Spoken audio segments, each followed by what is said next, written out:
হঠাৎ করেই বাংলাদেশের রাজনীতিতে এক কালো মেঘের ঘনঘটা।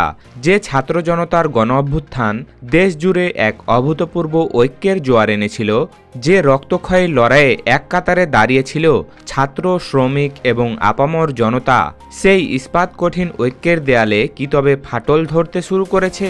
ঢাকা দক্ষিণ সিটি কর্পোরেশনের আসন্ন মেয়র নির্বাচনকে কেন্দ্র করে বর্তমানে যা ঘটছে তা কেবল একটি সাধারণ ক্ষমতার লড়াই বললে ভুল হবে।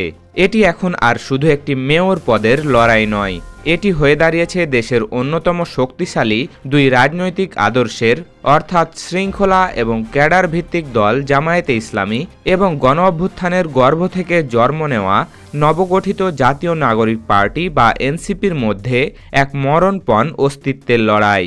আজ আমরা এই বিশেষ ভিডিওতে উন্মোচন করব রাজনীতির এমন সব অন্ধকার দিক যা সাধারণ মানুষের চোখের আড়ালে থেকে যাচ্ছে। এই ভিডিওটি শেষ পর্যন্ত না দেখলে আপনি আগামীর বাংলাদেশের ক্ষমতার প্রকৃত মানচিত্র এবং ক্ষমতার ভাগাভাগির নেপথ্য কাহিনী বুঝতে পারবেন না। কেন রাজপথের সহযোদ্ধারা আজ একে অপরের প্রধান প্রতিপক্ষ? কেন জুলাই আন্দোলনের মহানায়কদের মধ্যে এই দূরত্বের সৃষ্টি হলো? চলুন বিস্তারিত বিশ্লেষণ করা যাক। একদিকে রাজপথের সেই তেজস্বী কণ্ঠস্বর, 5ই আগস্টের গণ অভ্যুত্থানের অন্যতম প্রধান মাস্টারমাইন্ড আসিফ মাহমুদ সজীব ভুঁইয়া। তিনি কেবল একজন শিক্ষার্থী নেতাই নন, বরং অন্তর্বর্তীকালীন সরকারের গুরুত্বপূর্ণ দায়িত্বে থেকে নিজের প্রশাসনিক প্রজ্ঞা ও যোগ্যতার প্রমাণ দিয়েছেন। এনসিপি যখন আসিফ মাহমুদকে মেয়র প্রার্থী হিসেবে ঘোষণা করে, তখন সেটি ছিল তাদের জন্য একটি মাস্টার স্ট্রোক। তারা মনে করেছিল তরুণ প্রজন্মের ভোট এবং গণ অভ্যুত্থানের আবেগ আসিফ মাহমুদকে সহজেই বিজয়ী করবে। অন্যদিকে রয়েছেন ঢাকা বিশ্ববিদ্যালয়ের শিক্ষার্থীদের অন্যতম প্রিয় মুখ, ডাকসুর সাবেক নেতা এবং ছাত্র শিবিরের তুখোর সংগঠক সাদিক কায়েম। সাদিক কায়েম দলের অত্যন্ত বিশ্বস্ত এবং মাঠ পর্যায়ে এক বিশাল কর্মী বাহিনীর প্রিয় নেতা। জামায়াত যখন দক্ষিণ সিটিতে তার নাম ঘোষণা করে, তখন এটি ছিল একটি স্পষ্ট বার্তা। জামায়াত আর কারো ওপর নির্ভর করতে চায় না, যদিও শিবিরের পক্ষ থেকে নিয়মকানুন ও পদের দোহাই দেওয়া হচ্ছে। কিন্তু রাজনীতির মাঠ বলছে ভিন্ন কথা।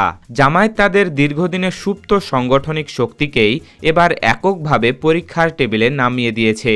এই দুই প্রার্থীর মুখোমুখি হওয়া মানে হলো একদিকে নব্য রাজনৈতিক শক্তি এনসিপি, অন্যদিকে দীর্ঘদিনের পরীক্ষিত ও শৃঙ্খল দল জামাত। এই সংঘাত কি তবে অনিবার্য ছিল? এই রাজনৈতিক যুদ্ধের আবেগে ঘি ঢালছে বিএনপি নেতা রাশেদ খানের একটি বিস্ফোরক ফেসবুক পোস্ট।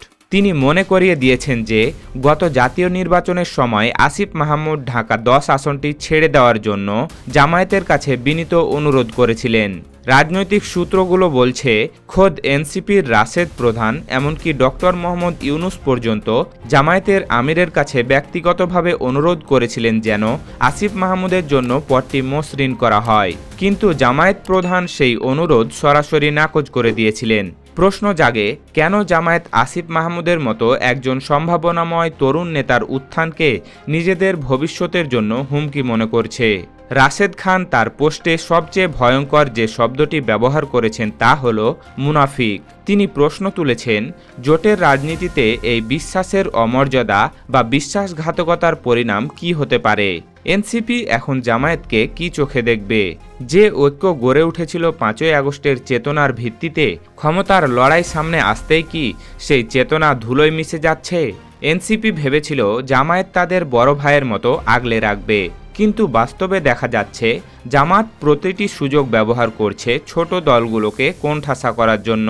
রাজনীতির অন্দরমহলে এখন একটি বড় গুঞ্জন, আসিফ মাহমুদকে কি সুকৌশলে মাইনাস করে দেওয়া হচ্ছে? অভ্যুত্থান পরবর্তী সময়ে আসিফ মাহমুদ যেভাবে প্রভাবশালী হয়ে উঠেছিলেন তা অনেক পুরনো রাজনৈতিক দলের জন্যই ছিল গলার কাঁটা।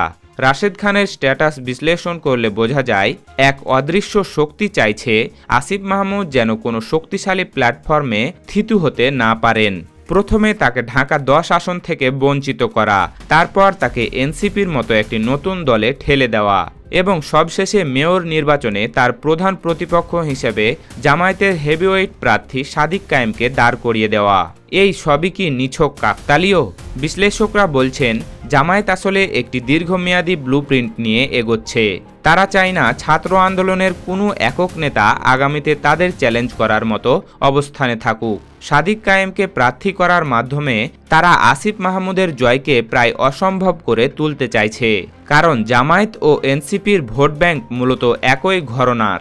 ভোট যখন দুই ভাগে ভাগ হবে তখন আসিফ মাহমুদের রাজনৈতিক ভবিষ্যৎকে প্রশ্নবিদ্ধ করা সহজ হবে। এই লড়াইয়ে সবচেয়ে উত্তেজনাকর দিক হল ভোটারদের মনস্তত্ত্ব। আসিফ মাহমুদ রিপ্রেজেন্ট করছেন জেনারেশন জেড বা সেই প্রজন্মকে যারা জুলাইয়ে বুক পেতে দিয়ে বুলেট খেয়েছে। তাদের কাছে রাজনীতি মানে স্বচ্ছতা এবং নতুনত্ব। এনসিপি তরুণদের এক আবেগকে পুঁজি করে এগোচ্ছে, কিন্তু মুদ্রার উল্টোপিঠ হল জামায়াতের ক্যাডার পলিটিক্স। জামায়াতে রয়েছে কয়েক দশকের সুশৃঙ্খল কর্মী বাহিনী, যারা নেতার নির্দেশে রোদ বৃষ্টি উপেক্ষা করে বুথ আগলে রাখতে পারে। সাদিক কায়েম যখন মাঠে নামেন তার পেছনে থাকে কয়েক হাজার প্রশিক্ষিত কর্মীর ব্যাকআপ। অন্যদিকে আসিফ মাহমুদের শক্তি হল সাধারণ মানুষের স্বতঃস্ফূর্ত আবেগ। এখন প্রশ্ন হল, মাঠের আবেগ কি সংগঠনের পেশি শক্তির কাছে হেরে যাবে? জামায়াত খুব ভালো করেই জানে এনসিপিকে যদি এই মুহূর্তে ছাড় দেওয়া হয় তবে ভবিষ্যৎ তরুণ প্রজন্মের পুরো ভোট ব্যাংক তাদের হাতছাড়া হয়ে যাবে। তাই তারা সাদিক কায়েমকে ঢাল হিসাবে ব্যবহার করে নিজেদের রাজনৈতিক দুর্গ রক্ষা করতে চাইছে। এটি কেবল মেয়র হওয়ার লড়াই নয়, এটি হলো আগামীর বাংলাদেশ কার ইশারায় চলবে, রাজপথের বিপ্লবীর নাকি শৃঙ্খল ক্যাডারের।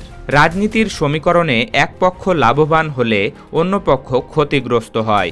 এই লড়াইয়ে যদি জামায়াত এবং এনসিপি আলাদাভাবে নির্বাচন করে তবে ভোটের ফলাফলে একটি বিপর্যয়কর প্রভাব পড়তে পারে। জামায়াত এবং এনসিপি সমর্থক গোষ্ঠী অনেকটা একই বলয়ের।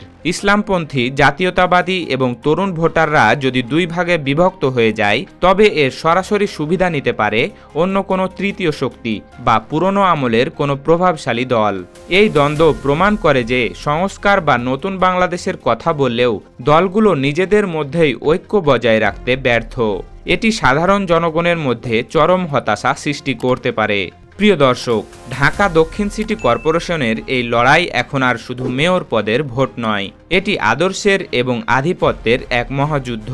জামায়াত কি পারবে সাদিক কায়েমকে জয়ী করে প্রমাণ করতে যে তারাই এ দেশের আসল নিয়ন্ত্রক, নাকি আসিফ মাহমুদ এনসিপির ব্যানারে জয়ী হয়ে এক নতুন ইতিহাস তৈরি করবেন? জোট কি সত্যি ভেঙে যাবে, নাকি শেষ মুহূর্তে ডক্টর ইউনূস বা অন্য কোনো শক্তির হস্তক্ষেপে একটি সমঝোতা হবে?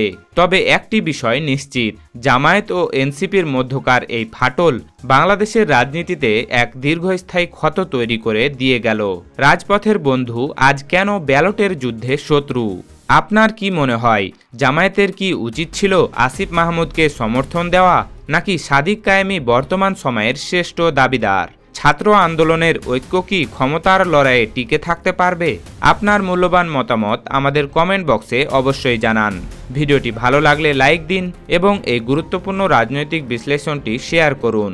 বাংলাদেশের রাজনীতির প্রতিটি বাঁকের খবর সবার আগে পেতে আমাদের চ্যানেলটি সাবস্ক্রাইব করে বেল আইকনটি চেপে রাখুন। ধন্যবাদ।